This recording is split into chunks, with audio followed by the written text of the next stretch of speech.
Salut tout le monde, j'espère que vous allez très bien. On se retrouve aujourd'hui pour une vidéo qui va être à mon avis super intéressante puisque l'on va tester aujourd'hui le Hyundai Kona électrique 64 kWh. Le test sur autoroute d'aujourd'hui sera différent d'habitude puisque je vais me rendre à Plan d'Orgon à côté de Cavaillon pour tester la charge rapide sur une borne de nos amis de chez Proviridis. Vous allez voir, c'est une super installation toute récente. Et puis il y aura aussi une surprise puisqu'on va s'arrêter chez Lionel qui a reçu une voiture électrique, je vous dis pas laquelle, vous verrez ça dans la vidéo. Et juste avant de partir, je vais vous demander de vous abonner à la chaîne parce que je me suis rendu compte que vous étiez environ 70 à 80% à regarder mes vidéos et pas à être abonné à ma chaîne, donc je suis excessivement triste. Donc merci de prendre 2 petites secondes pour cliquer juste en bas.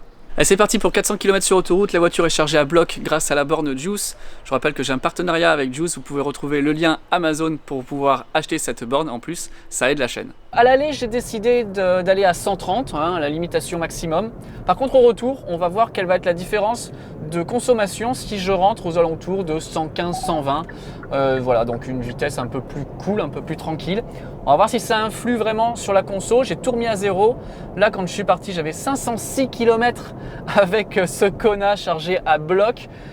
Pour moi, je l'ai déjà dit, mais la marque Hyundai Kia, c'est, si on enlève Tesla, la marque généraliste qui fait le meilleur boulot sur la voiture électrique.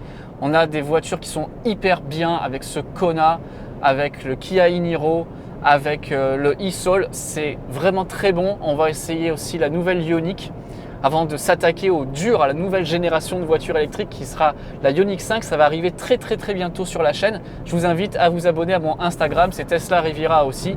Comme ça, vous allez voir, je poste pas mal de choses en story tout au long de la journée. Merci beaucoup si vous le faites. Je pense que je vais faire une bonne partie du trajet aussi avec l'assistant de conduite de niveau 2. C'est très simple à enclencher. J'appuie ici sur le mode. Donc voilà, je lâche et la voiture roule à 110. Ici c'est 110, si je veux faire un petit peu plus ou moins, c'est ici que ça se passe avec le bouton, ça va de 1 en 1. Je me cale à 110, ça marche très bien, je garde bien évidemment les mains sur le volant, mais ça devrait fonctionner hyper bien. J'ai très hâte de voir quelle va être ma consommation avec ce Kona qui normalement devrait avoir une conso vraiment hyper bonne. Quelques mots sur cette voiture pendant que je passe cette zone de travaux. On est là sur la version la plus haut de gamme. On est toujours sur le même type de batterie et de moteur, donc on a 150 kW, on est en traction et on a une batterie de 64 kWh.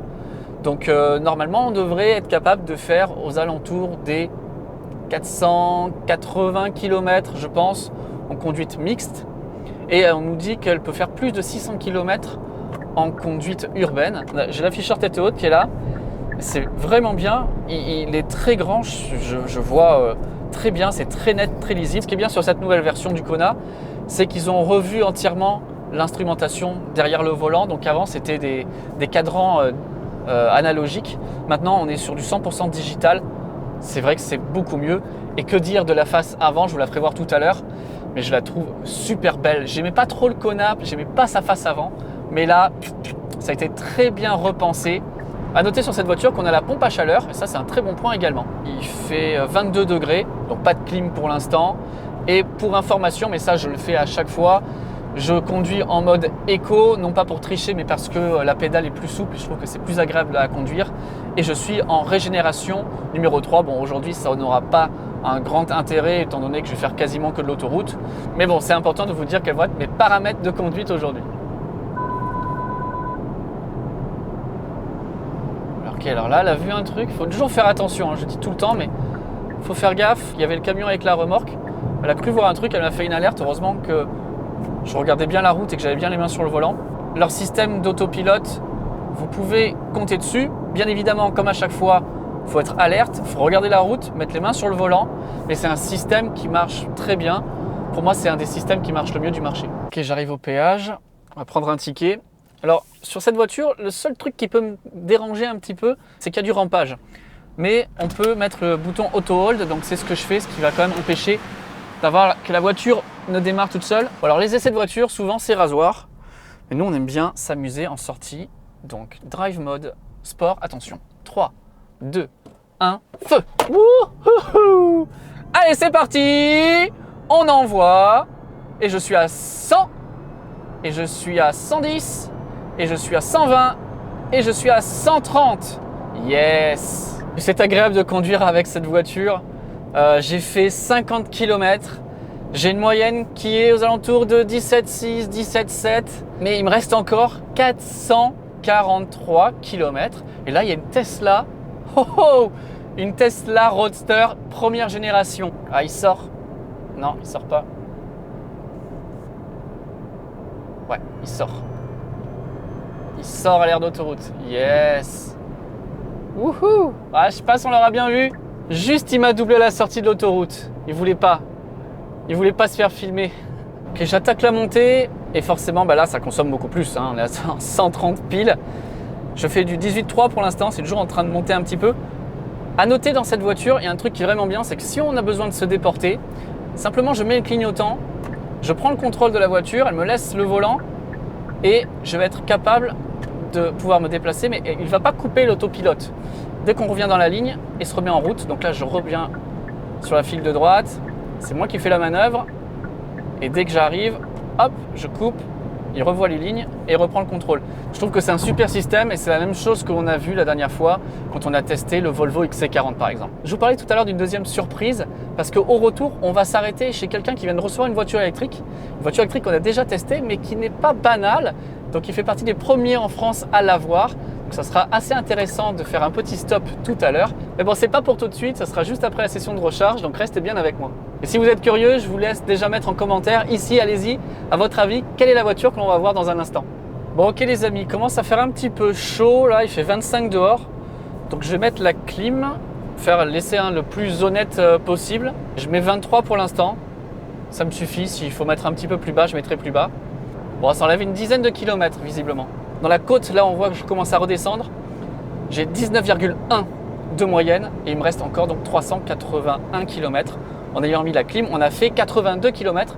C'est-à-dire qu'on se rapproche bientôt de Brignoles. Ok les amis, petit stop juste pour le fun ici sur l'aire de Cambarette. J'aime bien vous montrer les bornes de recharge. Donc on a les 4 Ionity ici et on a les 10 Tesla là-bas. Et du coup ça me permet de vous faire un petit point sur la conso. On a une conso moyenne de 18,9. On a parcouru 94,3 km et il me reste, olé, encore 75% de batterie. Je crois qu'il me reste encore 107 km pour arriver à la borne de recharge rapide. Allez, c'est parti, insertion sur l'autoroute. Trop facile. Bon, on va quand même laisser passer le camion avec les palettes. Ça ferait désordre. Donc là, c'est cool, j'ai l'avertisseur d'angle mort. Continuez tout droit sur cette route. Ok, d'accord, très bien. En même temps, je suis sur l'autoroute, alors ça va être compliqué de faire demi-tour là tout de suite. Allez, 120, 125, 130. Hyper hâte de voir cette station avec ces 2 bornes de recharge. J'aurais dû y aller déjà, j'étais invité à l'inauguration, mais avec les confinements, tout ça, j'ai pas pu y aller. Ok les amis, c'est un truc de fou cette voiture.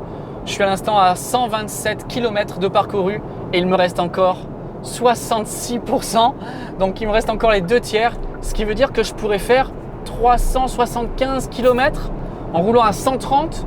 J'ai mis la clim à 23 degrés. Non mais c'est quoi le délire?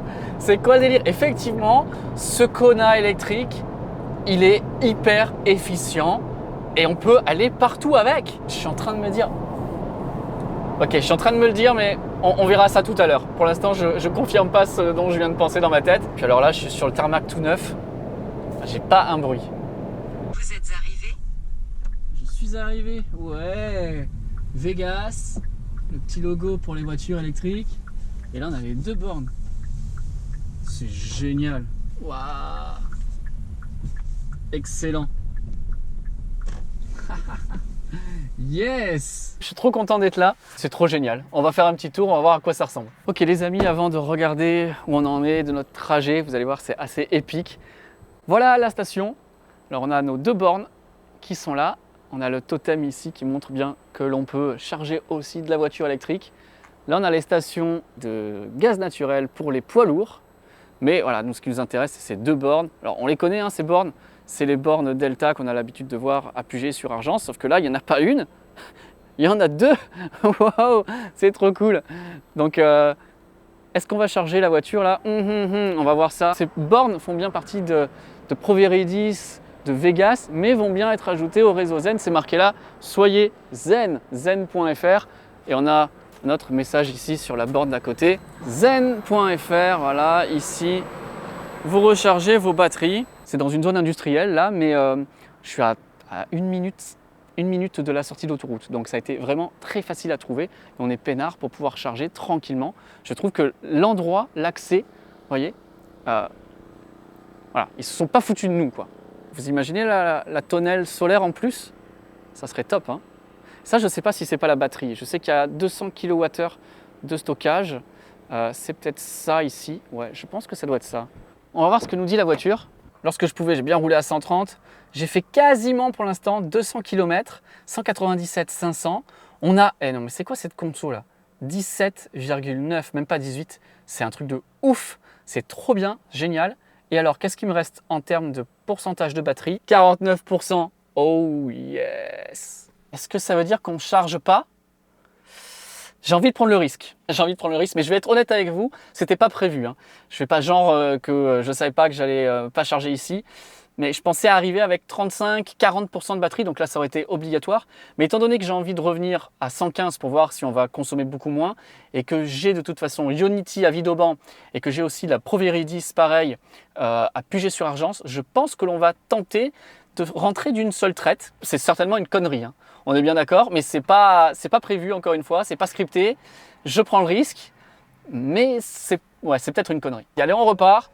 Frustré, déçu, un petit peu intrigué de ne pas pouvoir charger, de ne pas tester et surtout un petit peu la trouille de faire une bêtise. Mais bon voilà, donc c'est super cool. J'espère qu'on aura l'occasion de revenir ici. Tournez à gauche sur avenue des Vergers. Pour l'instant, on va aller à notre point où je vous ai promis qu'il y aurait une surprise. Maintenant, je m'y rends et on se retrouve là-bas. Bon les gars, j'ai rendez-vous à 3h30. J'en ai pour 20 minutes, il est 3h10. Donc, je suis obligé de manger junk food dans la voiture. Oh, c'est mal. C'est très très mal, mais qu'est-ce que c'est bon. Dans 1 kilomètre, au rond-point, prenez la deuxième sortie sur avenue de la Quatre-Pierres. En plus, c'est très mauvais, c'est hyper salé.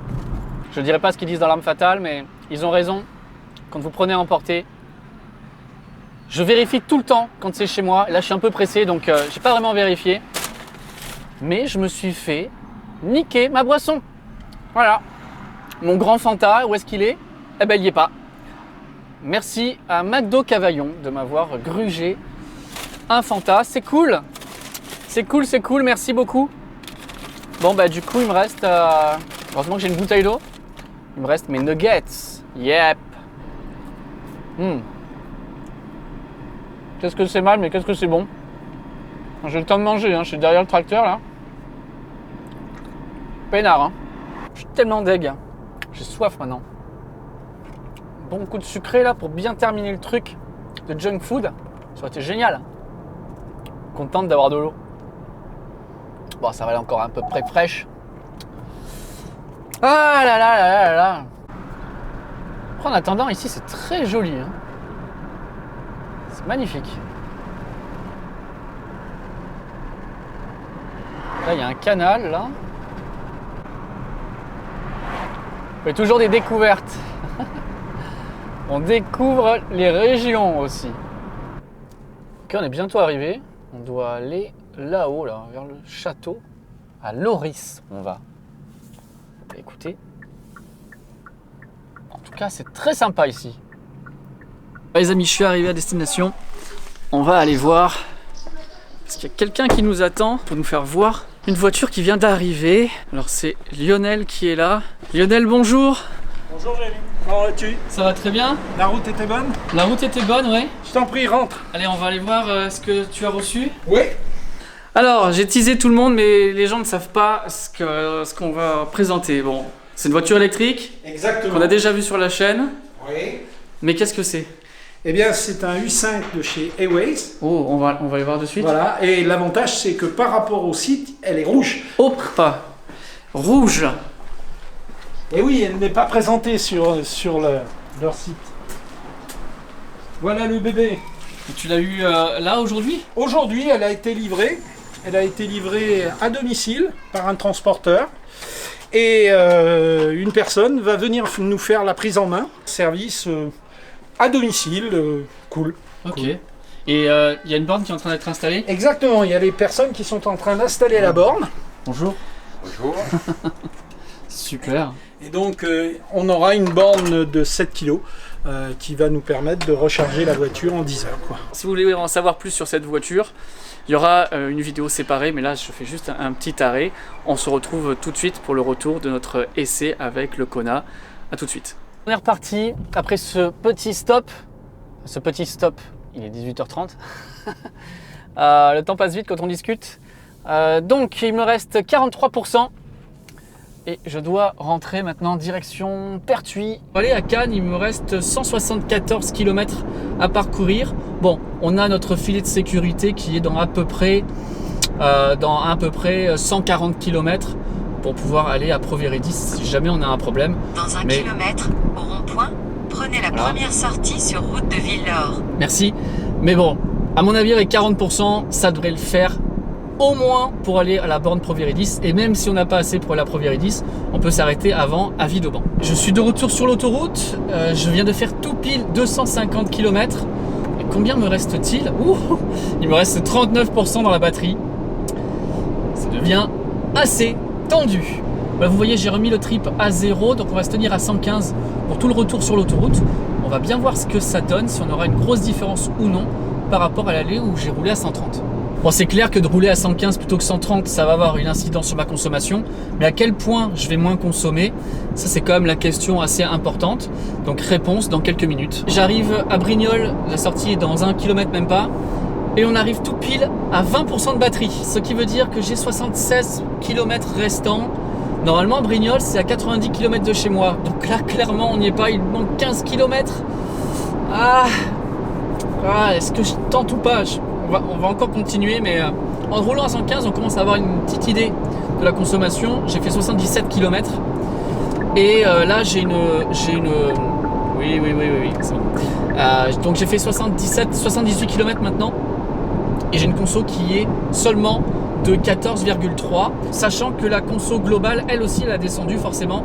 On est à 16,2. Bon, j'aurais vu deux highways aujourd'hui, celle de Lionel, et je viens à l'instant d'en croiser une sur l'autoroute. Elle était badgée highways, donc je crois que c'est les highways qui ont fait le tour du Mercantour. Il y a une course cycliste, le tour du Mercantour ce week-end. J'avais vu les photos, il me semble que c'est celle-là. Bon les amis, je sais pas trop quoi penser au final, parce que regardez ici là, sur l'ordinateur, où il me montre mon rayon d'action. Ben Cannes, bon c'est là. Je suis censé pouvoir peut-être y arriver sur la réserve en fait. Je sais pas vraiment comment c'est calculé cette histoire, mais je suis dans la partie bleue. Je suis encore plus ou moins dans le rayon d'action. Je pense que le meilleur plan c'est d'aller à Puget. Et une fois à Puget, on aura une bonne idée sur l'autonomie restante. Ou alors il reste toujours cette solution, c'est-à-dire de rester derrière un camion et de prendre l'aspiration. C'est possible aussi. Ah non. 49 km. Il me reste 58 à faire. Bon les amis, j'ai pris une décision. Je pense que je pourrais y arriver en mettant en éco-conduite à mort. Il me reste 24 km de batterie, j'ai encore 34 km pour aller chez moi. Mais on va pas chercher les embrouilles. Donc je sors à Puget, tant pis. Deuxième station Vegas de la journée. Celle-là, on la connaît nettement mieux. CCS, bonjour. On est des seuls, on est des fous. On se prend le 150. Même si je vais pas prendre 150, mais c'est pas grave. Plan d'Orgon, non. Puget, vous voyez, on est branché avec la B. Qu'est-ce qui se passait? Il a remis par rapport à ma localisation, ok. Donc la B, 150, d'accord, lecture, oui. Ok. Handshake. Parlez-vous. Parlez-vous, et marchez surtout. Charge en préparation. Ok. Donc je vous rappelle que c'est 77 kW maximum que l'on a sur toute la famille sud-coréenne. Allez, 60, c'est bon ça. J'aimerais voir le 77. Vas-y. 70. Ouh, yes. Alors, on en est où? Qu'est-ce que ça donne? Je suis à 18%. Oh non, regardez. On prend plus. 74. Waouh! Trop cool! Je m'attendais pas à ce que ça continue à monter comme ça. On a déjà récupéré presque 10 kWh. C'est bon ça, hein? Ça fait combien de temps que je suis là? Ça fait 7 minutes que je suis là. Ok. Bon, il y a bientôt le couvre-feu, donc je vais pas quand même rester hyper longtemps. Mais tant que ça charge à 77, moi je reste. Hein. Est-ce que vous pensez que l'excuse de la nécessité d'une charge rapide est un bon plan si je me fais arrêter couvre-feu passé de quelques minutes? En même temps, si je m'arrête pas à la borne, je rentre pas chez moi. Donc j'ai besoin de rester ici. Ça se tient. Mais non, ça ne s'arrête plus. Je suis à la 75. Wow, oh. On voit que là, depuis qu'on est arrivé, ça a tendance à monter. Jusqu'à quand, jusqu'à où? Mystère. Non mais pincez-moi, je rêve. 75,8. Ça continue de monter. Et je suis à 32%. C'est quoi ce délire? 76. J'ai le 76, regardez, regardez. Il manque 1 kW pour arriver à la puissance maximale annoncée par le constructeur. Ok, je viens à l'instant d'entendre un changement de bruit dans la borne. Et ça, normalement, c'est pas très bon quand on a envie de gagner 1 kW de puissance en plus. 68, 69 kW. Je vais pas m'attarder pour faire la charge complète. Je vous promets rien, mais je vais essayer de revenir pour refaire une charge complète dessus pour voir quels sont les paliers de charge. On aime bien voir ça sur la chaîne. Ok, récapitulatif de la charge. On a 41%, on a chargé 24,48 kWh. On est resté 20 minutes. Pas mal. 184 km. Donc j'ai récupéré 160 km d'autoroute en 20 minutes sur la borne de recharge rapide. C'est plutôt pas mal, dites-moi ce que vous en pensez en partie commentaire. Moi je rentre, je reprends l'autoroute tout de suite. Me voilà de retour chez moi, enfin de retour chez moi peut-être même devrais-je dire. Après un super périple aujourd'hui, j'ai fait 423,9 km. D'abord, ce que je retiens, c'est que c'était hyper agréable de conduire dans cette voiture. 15,7 kWh au 100. Est-ce qu'on aurait pu faire les 423 km? Je pense honnêtement oui. Alors pas à 130, mais j'aurais pu les faire à 115. À mon avis, il n'y a pas de problème. Je me suis planté à un moment arrivé à Aix. J'ai pris l'embranchement direction Marseille. J'ai perdu 7 km. Donc si j'avais pas perdu ces 7 km, étant donné que j'avais un delta de 10 en étant parti quand même à 130 à l'aller et à 115 au retour. C'est quand même assez fou. À l'aller, j'avais aussi la clim. Hein. Au retour, bon, je l'avais pas. Mais c'est vraiment très bon, des consommations comme ça. Merci encore une fois de vous abonner, merci de liker ces vidéos, merci de les regarder, ça me fait vraiment chaud au cœur de voir que vous êtes de plus en plus nombreux à me suivre. Puisque je suis dans les remerciements, un grand merci à la concession Hyundai du Canet pour m'avoir prêté ce Kona électrique 64 kWh. Nous on se retrouve très bientôt pour de prochains épisodes. Salut tout le monde!